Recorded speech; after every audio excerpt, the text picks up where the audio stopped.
What's going on, guys? It's Gendo here. Hope you're having a good day, and welcome back to another episode of the World's First. Of course, if you're still enjoying the series, go and hit that like button. Now today, we have ourselves a double IVCOM versus Oxford and Colchester, but before we get to that, of course, we must go over how we've been faring in the league, but we have also made one new signing, a loanee signing that we got right at the deadline, and he has been instrumental in our attacking front. That was where we were having a little bit of problems. I thought Stuart Rennie would have done well. I thought Anthony Steer would have picked up the slack just because he is the best striker we have out there. But let's take a look at the new guy, and I'll let you judge for yourself if he's good or not. Because I think he's a good player. Meet Paul Batchelor, 21-year-old Englishman coming in from Leicester City. And he's 6'2". He's nice and tall, but he doesn't really use his head all that much. He's got a 10 heading, 11 jumping reach, but what he lacks for in his height and the ability to use his height, he makes up for it in his pace. 14 pace, 15 acceleration. He's more of a defensive forward. He's kind of like that Jamie Vardy type, and we all know about Leicester and Jamie Vardy, but he has been scoring the goals for us throughout this season since we got him. 6 matches, 4 goals, and he can only go up from here. He has some okay stats for his finishing, 12 finishing, 11 composure, 10 off the ball, some of the stats I look for when it comes to a striker, just to see if he has the mentality to be a finisher and a quality striker. And he's decent enough. I think he's decent enough for the League One level. And like I said, 4 goals in 6 matches, I think he's a solid pickup. But just because Batchelor's been doing well doesn't mean the rest of the team has. As you can take a look here, we've played 8 league matches and we've only won 2 out of those 8. And in the Capital One Cup, we actually did fairly well versus Leeds in the first round, beating them by the score of 3-2. Grayson Steer, and then ultimate Jack Thomas own goal from Leeds, moving us on into the second round where we took on Blackburn. Now, we gave Blackburn a tough time. We actually pushed it into extra time, but unfortunately, 4 minutes from going into penalties, there was a goal by a Blackburn Rovers player, Christopher Larkin, and he gave it to the Rovers. So we're knocked out of the Capital One Cup. It was nice that we were actually able to beat Leeds in the first place, and we almost took Blackburn to penalties. So I felt like the team actually had something going. They were gelling, but I fear that it was only just for the Cups, as, like I said, looking at the league form wasn't all that good. After the Leeds match, I thought we gained a little bit of steam as we came away with a 2-2 draw versus Birmingham,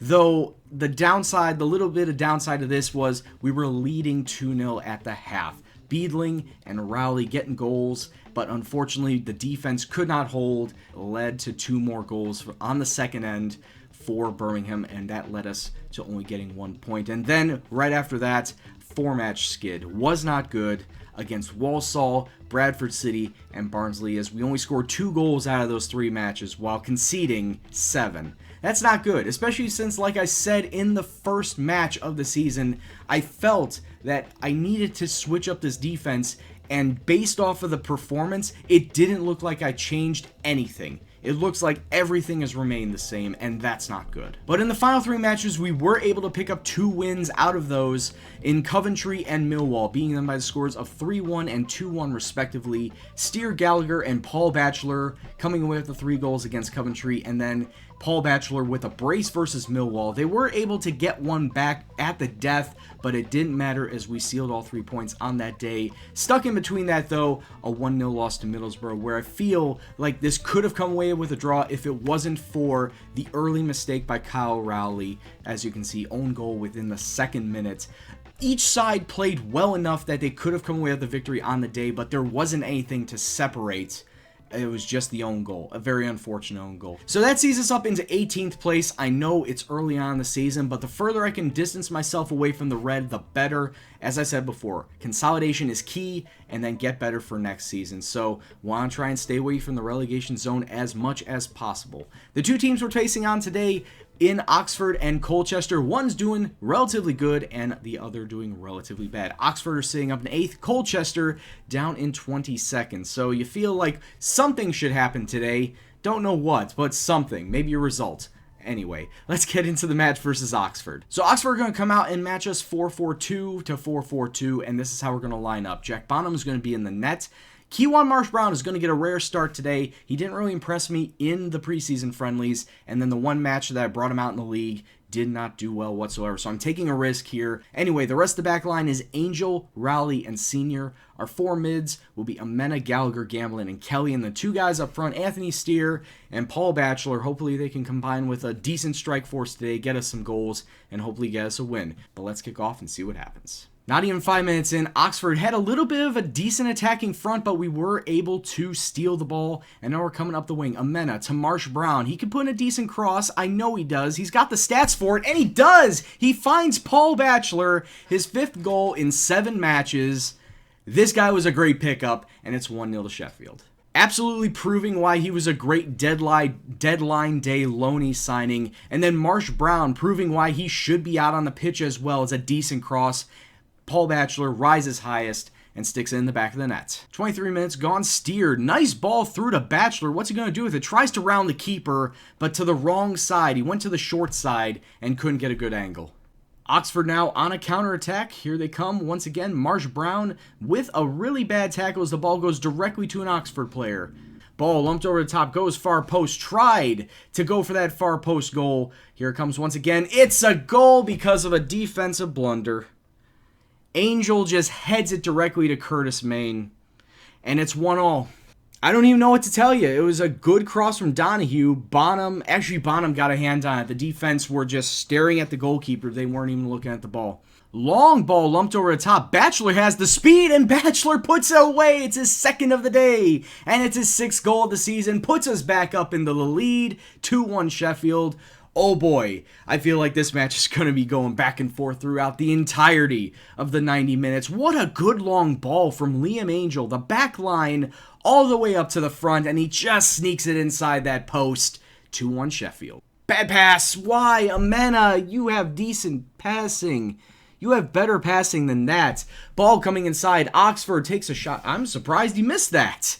And to be quite honest with you, it should be 2-2 at the half, but Oxford missing a sitter. Wide open goal to knot it up. Fortunately for us, defensive mishaps are continuously running throughout this match. Fortunately, we are able to get a couple of goals, but now we need to be more stalwart on the defensive line. I'm going to tell these guys to close it down and be a little bit more prudent with their chances and be a little bit more prudent with the ball. Take care of the possession. Corner kick to Sheffield. 68 minutes gone. What are we going to do with it? Grayson tries to go far post. Doesn't really land to anybody, but Kelly gets it inside to Rowley. Oh, if he just would have turned and shot, and then the ball goes out to Senior, and that's the end of that. 10 minutes left, and I've told the boys to tighten up, shorten the passing, and just hold on to that ball.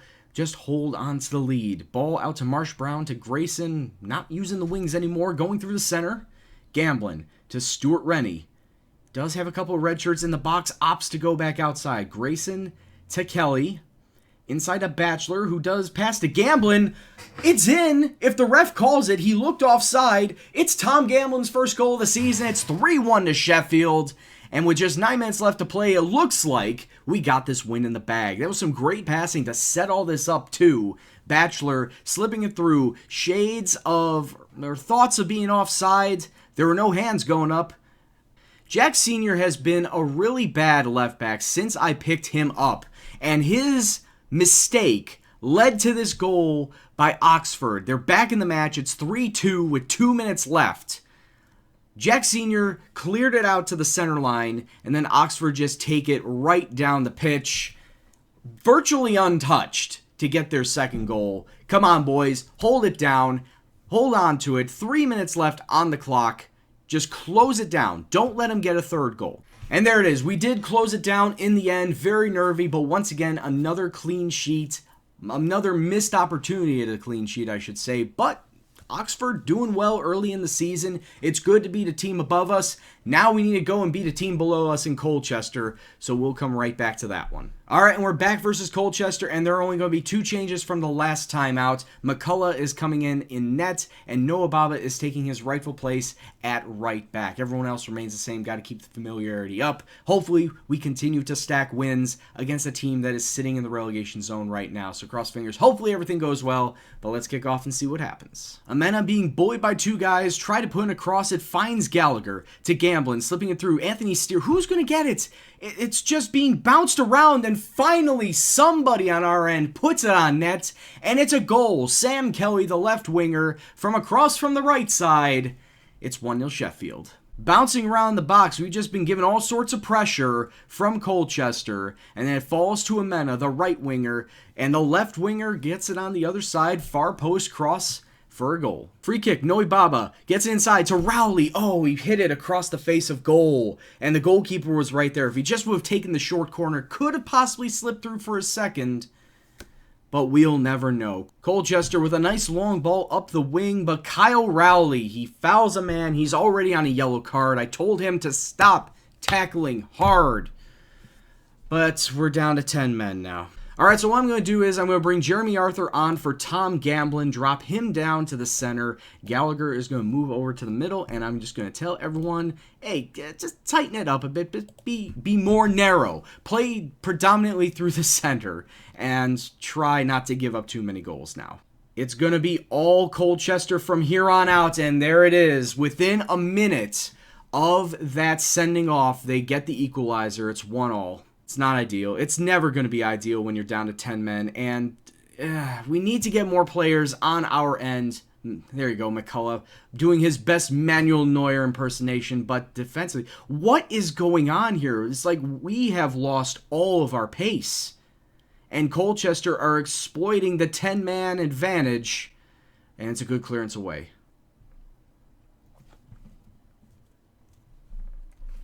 Noah Babo, with 2 minutes left in the half, gets it inside. Crosses it in, well, not really cross, but a pass into Gallagher, who finds Batchelor. Oh my god, Batchelor just smacks it at the goalkeeper, and it goes through his hands. It's 2-1 Sheffield. Improbable scenes that we have taken the lead down to 10 men. It was some great passing, and then Batchelor just says, F it, I'll take the shot anyway.